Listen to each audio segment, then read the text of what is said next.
Erstklassisch mit Mischke, der musikalische Podcast des Hamburger Abendblatts.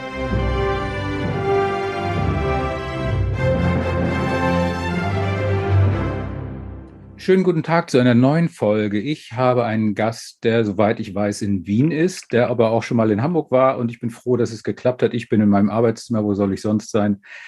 Es ist eine norwegische Sängerin, eine norwegische Sopranistin. Sie war neulich in der Staatsoper für den Liederabend, hat in Bayreuth einen riesen Karrieresprung gemacht durch den Tannhäuser 2019 mit Gergiev. In Ehre, sie hat die Elisabeth gesungen. Demnächst ist sie an der Met. Im Mai kommt sie wieder nach Hamburg und hat dann Konzerte mit Andres Nelsons oder ein Konzert mit Andres Nelsons und dem Boston Symphony Orchestra mit den 4 letzten Liedern von Strauss. Und jetzt momentan ist sie in Wien und hat, glaube ich, gerade die Premiere gesungen von Peter Grimes mit so unbekannten Nachwuchssängern wie Jonas Kaufmann und Bryn Terwell neben sich. Also, wie gesagt, Lise Davidsen, thank you for being here, and we're doing this in English because I don't speak any Norwegian. I'm sorry. No, and my German stops at your introduction. I think I will be able to say more if I can do it in English. So thank you. Okay. We always start here with either a simple question or a tricky one. Which one would you prefer? Oh, simple. The simple one, okay. Easy. Obviously, it's simple. Is singing fun or work for you? Oh, both. Okay. But if I have to choose one, I'd definitely say fun. Yeah, mostly fun. Mm-hmm.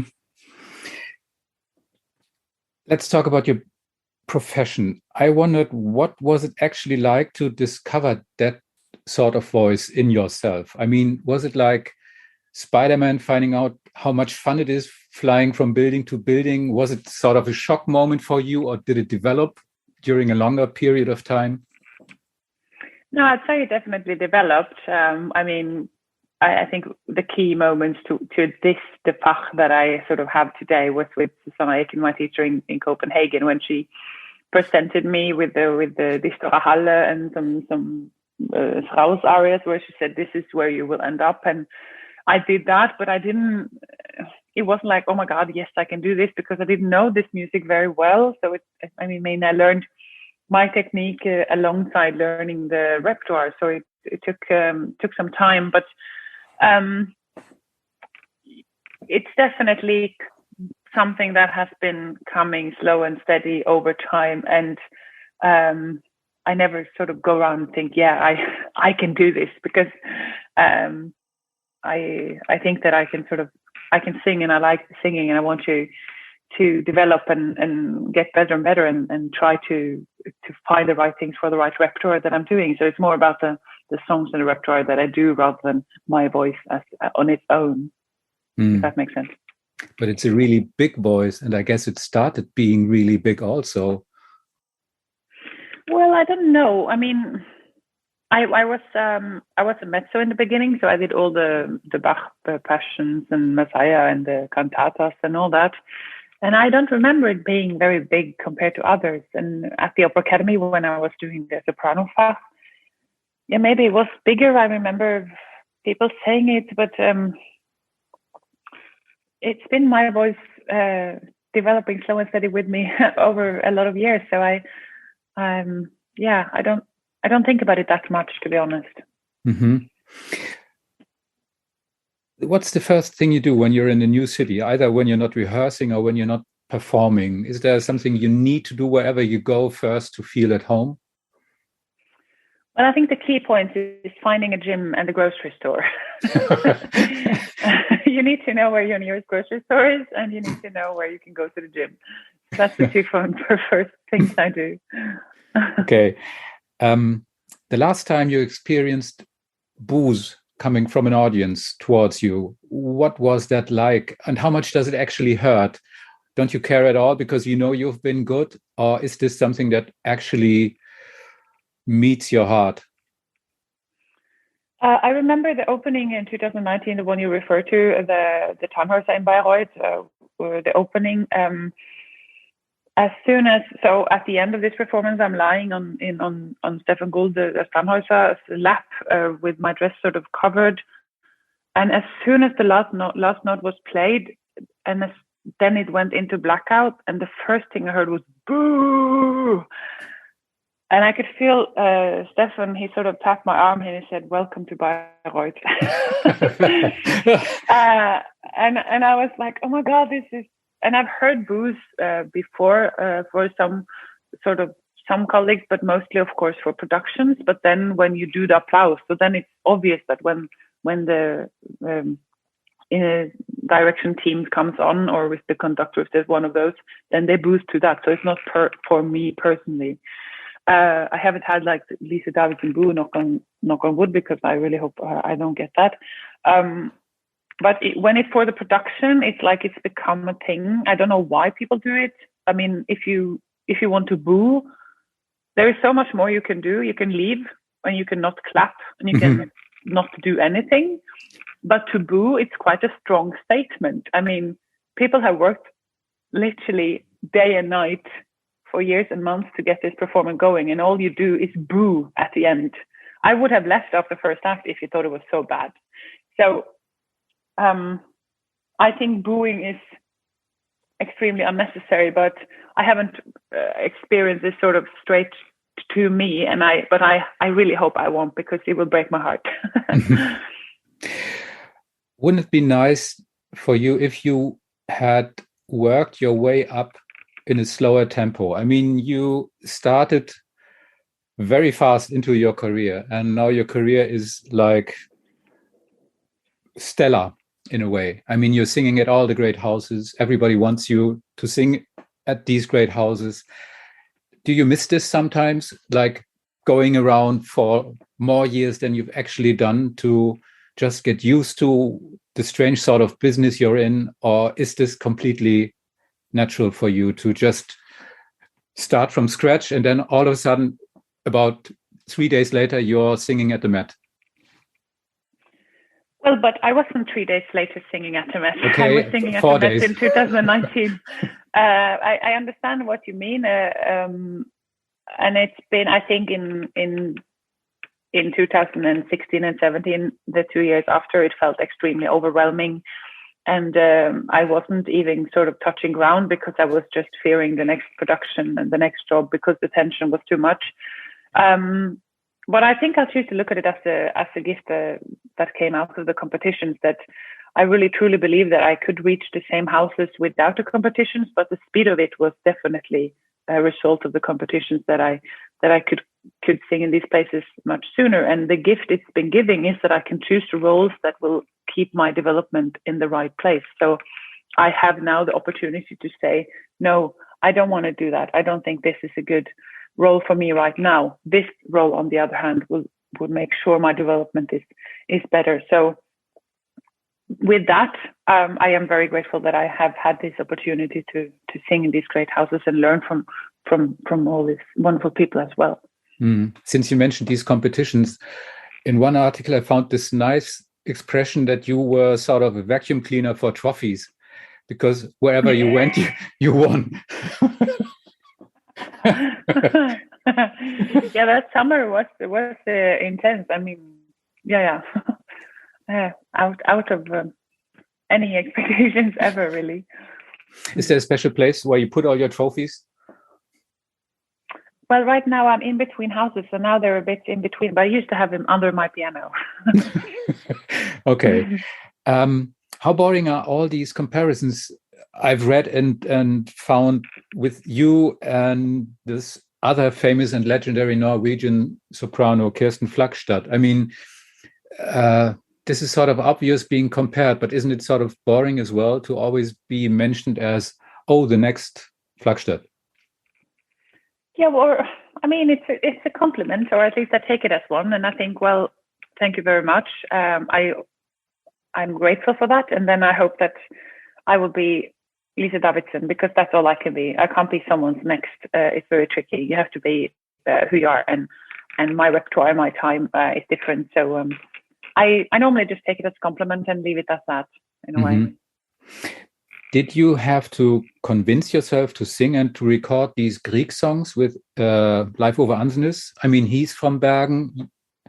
Grieg is from Bergen. You studied in Bergen. You're both Norwegian. There's nearly, it's impossible to find more cliche than that. It's so, They have to do it. He's Norwegian.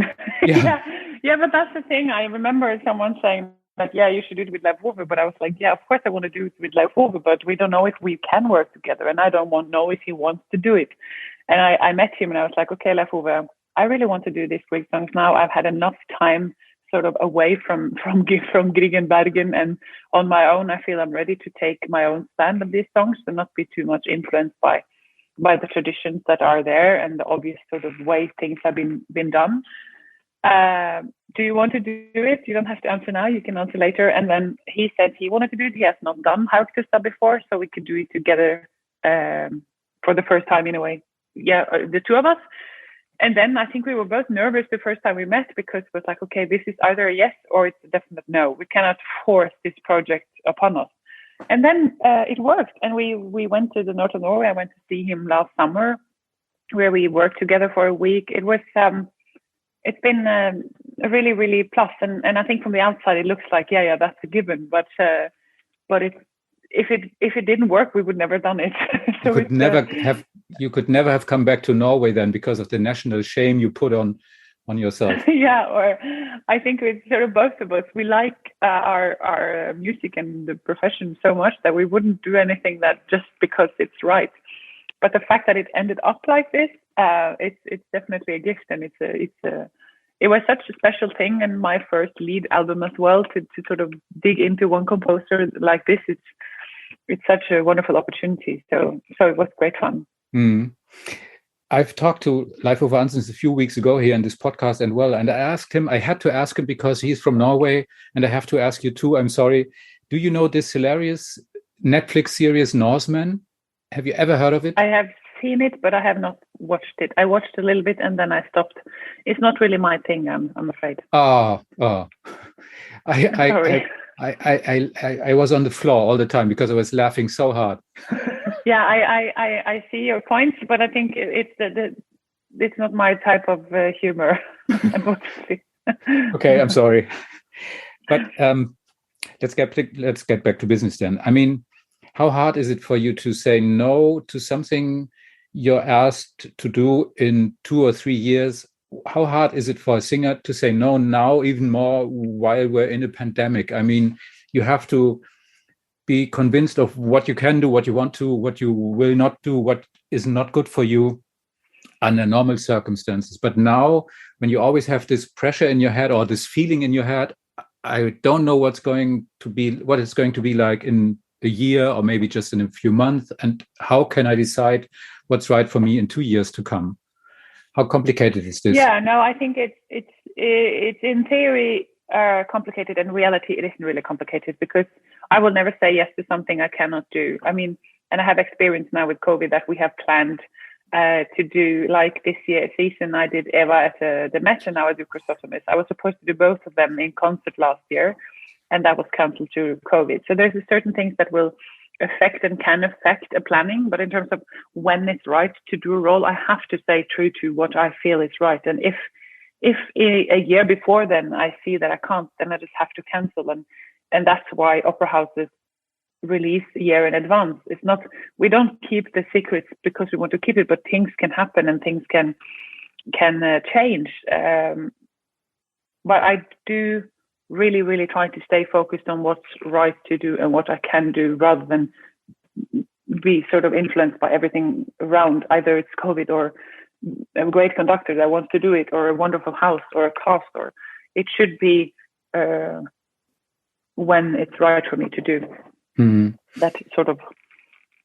What about when it's right? Yeah. What about self-pressure and self-doubt? I mean, how hard is it for you to get over a mediocre performance, and how long do you nourish yourself from a spectacular performance? I think it takes longer to get over a bad one than to get over a great one. I mean, a great one that's just nice, and then you have to keep focusing towards the next one. I think I've been throughout the years, I am getting better and better to review my own performances and my own lifestyle and the reasons for why things are happening. I mean, sometimes life is life, and you cannot sort of separate yourself completely from your private life. Sometimes it's just a part of what's happening, and if it then affects the performance, it affects the performance. And I cannot sort of punish myself forever about that. But in the beginning, just one mistake could ruin a whole week. But I think now I'm better at saying, well, that's that performance. Did I manage to do the main things that I needed to do? Was that good? That yes. Well, but if that was a tiny mistake, that's fine. I think over time I'm becoming better and better to analyze the performance, and therefore not sort of be too hard with myself, because it's we always want to be perfect, and yet again it's so difficult to be. What's the worst thing a conductor can do to just be a pain in your behind forever? How does a conductor really get into problems with you? I mean, I've talked to Hilary Hahn once, and she said the worst thing she can hear from a conductor is "trust me." Is there anything you completely can't stand? I think when they're rude. Uh-huh. When they're rude to either not just me, but to colleagues, and when they sort of play this I'm the king of kings. And of course, in many ways they are, because they are in control of so much of what we're doing. But if they play this uncollegial game, then it puts me off quite a lot, and then I lose interest in the collaboration. So I think that's the trickiest for me.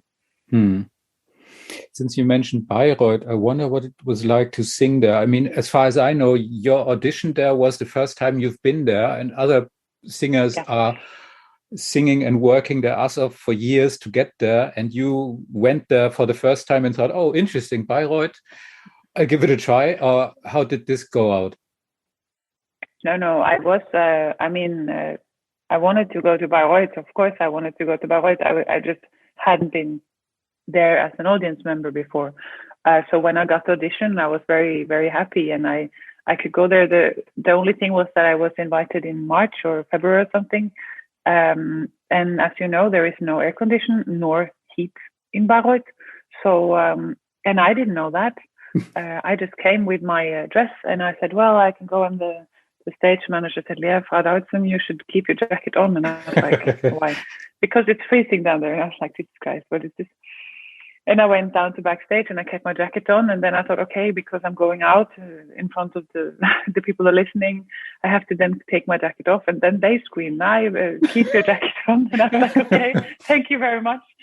And I think it was the most shaky Gebet I've ever done, because I was literally physically so cold that it was Eske Jungfrau rather than anything else. But But we were all in the same boat. But shouldn't you be used to cold, being from Norway? Yeah, people say that, but I mean, it's not like we walk around in bikinis and around beers. I mean, we dress properly, so and we have electric and fire heating, so it's not that used to it now. Okay. I mean, it might be hard for you to answer, but I wonder, what is your opinion? What is as you see it, what is beautiful in your voice? I guess it's hard to answer, but there must be things that you like more than other things, or is it just like an instrument you get out of a cupboard and you play and you put back again? I don't know. No. I definitely, I mean, I do my technique every day, and when I work on a role, I definitely work on colors. I like that I have colors to choose from. And I'm sorry about the wind, but it's Vienna today. It's like windy, and these windows sounds like they're creaking into my microphone.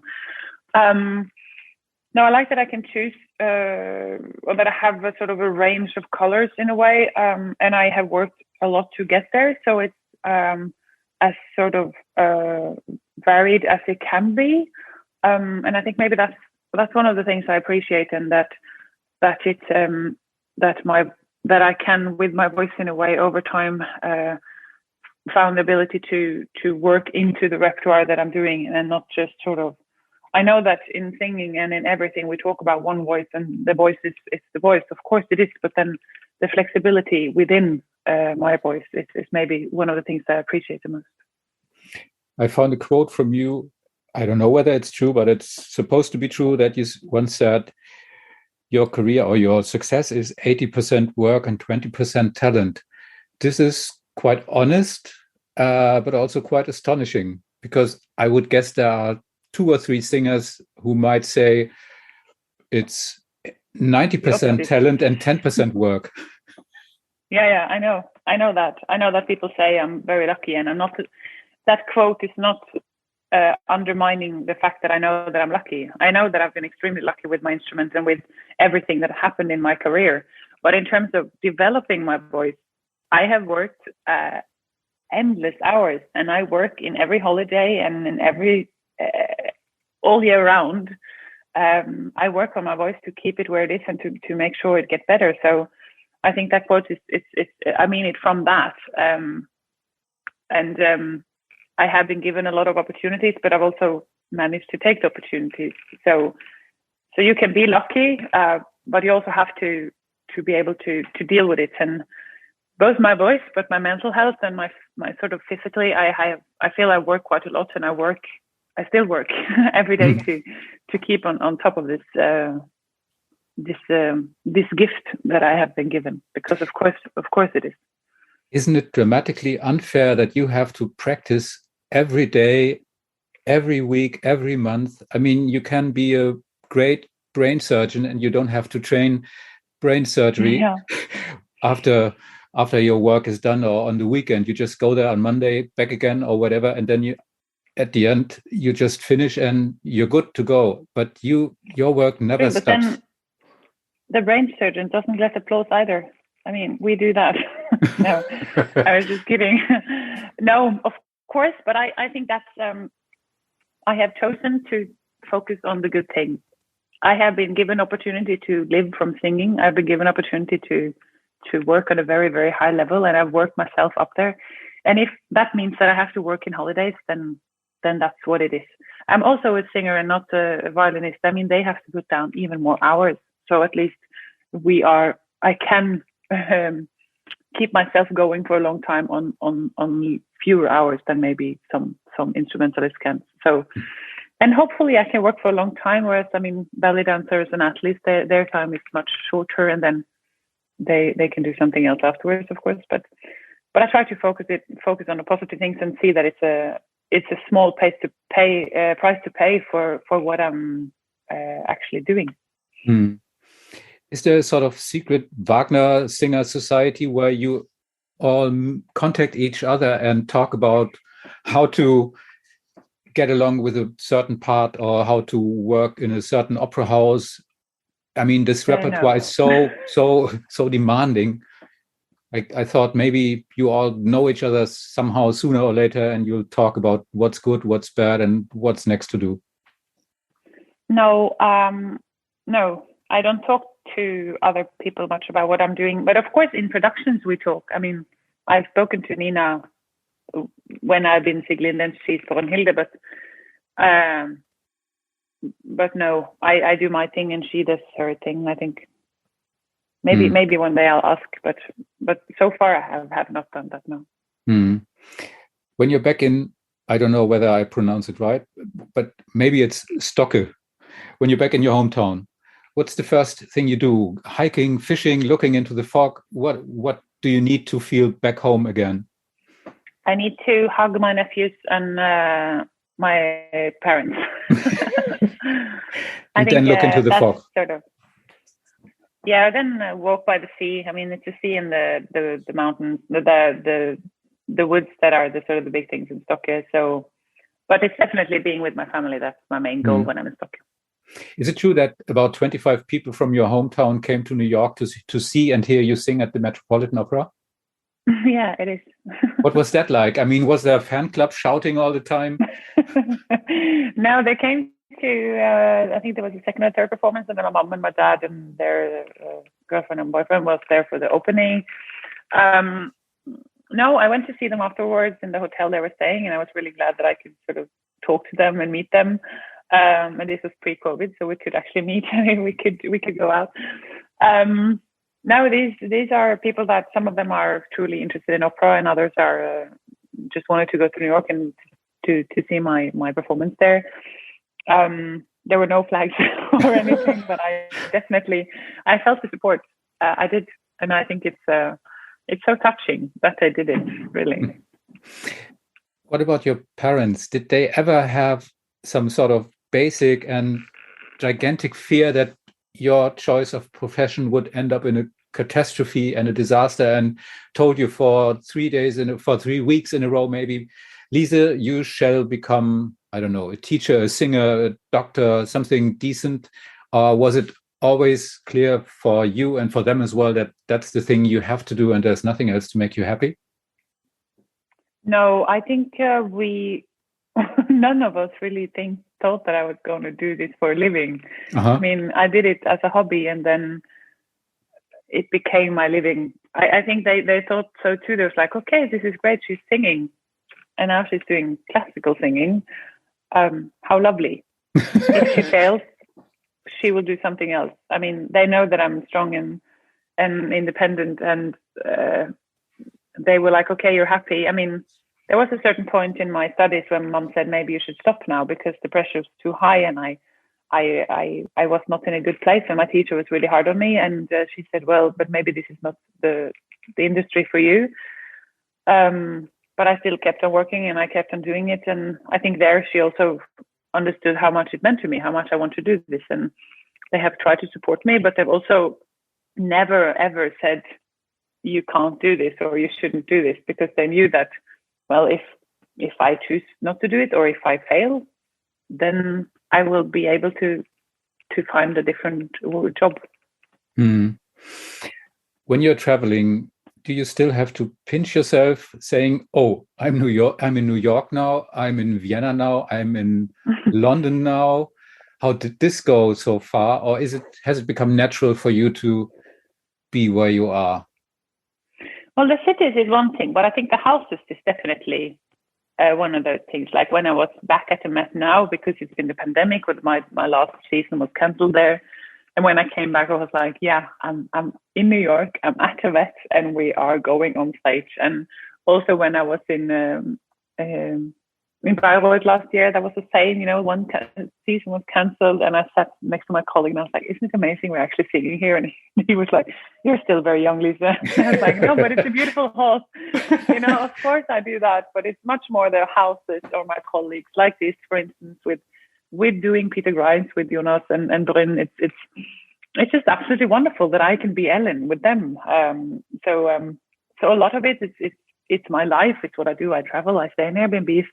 But yeah, some of the shows and some of the concerts, it's just incredible that I can do it. And sometimes you feel a special connection in a lead recital with an audience, or there's certain things that are just surreal. And then you have to pinch yourself in the arms, yeah. As a reminder.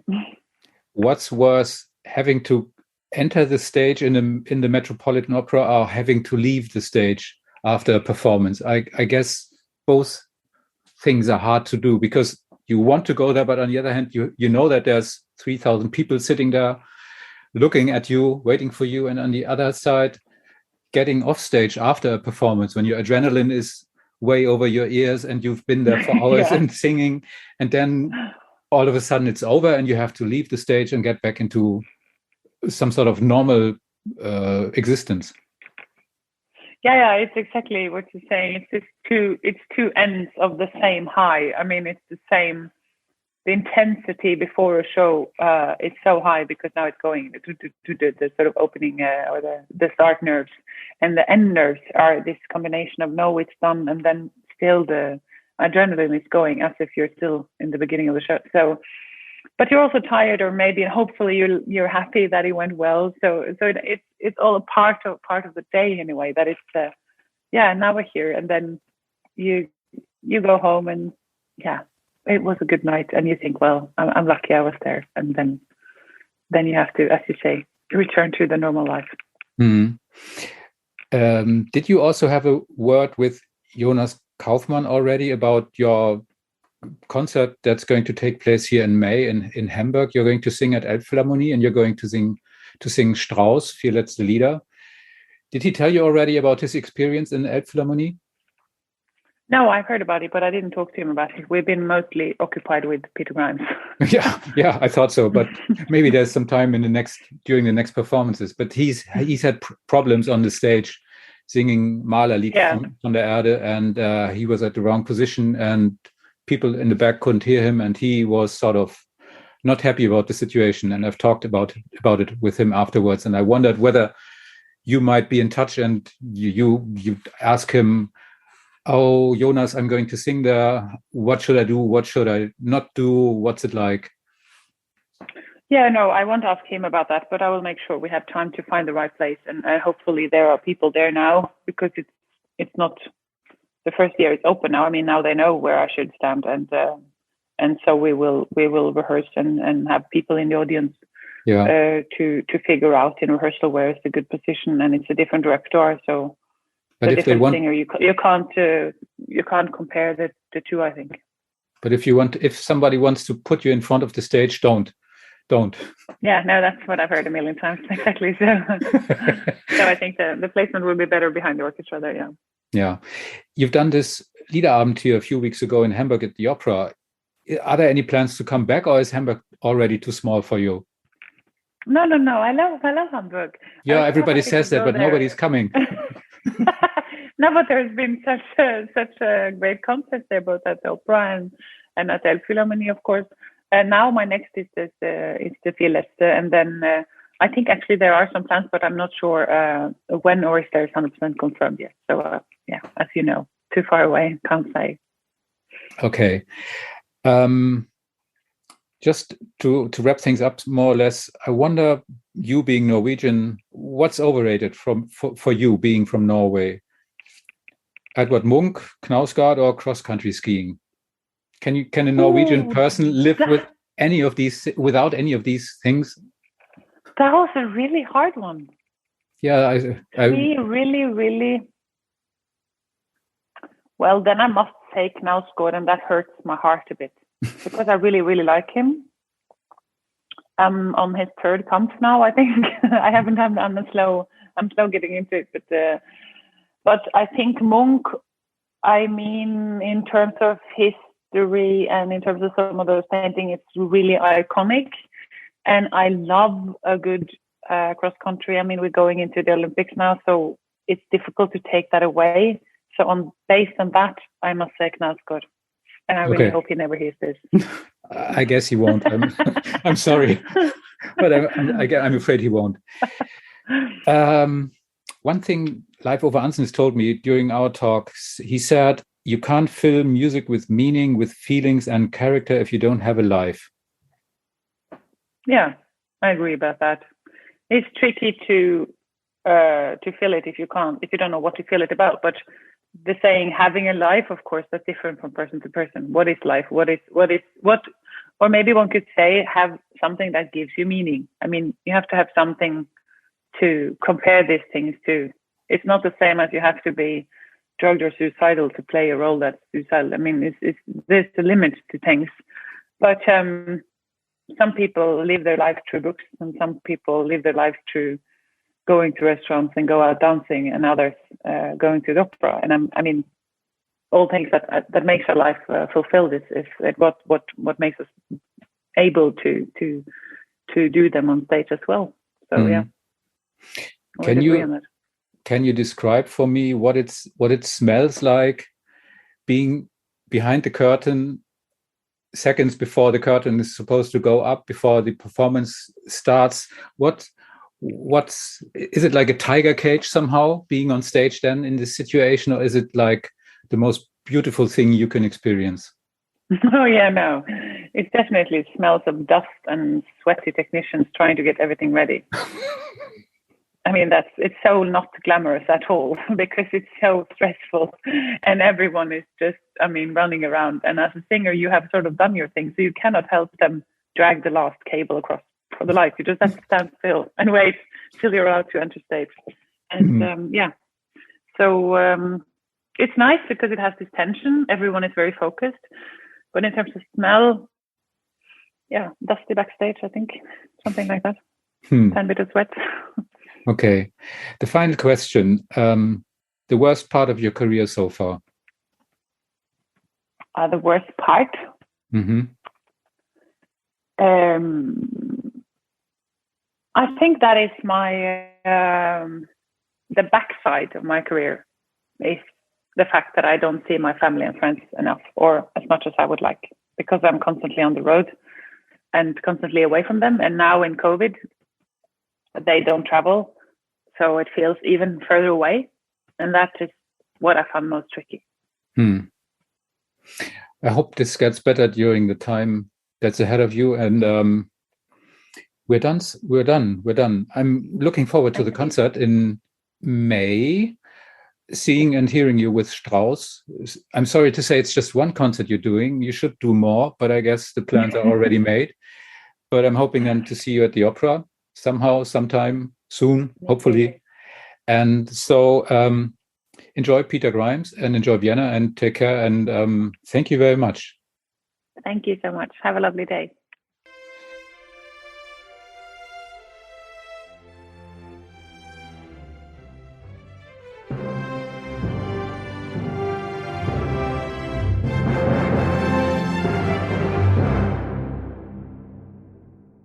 Weitere Podcasts vom Hamburger Abendblatt finden Sie auf abendblatt.de/podcast.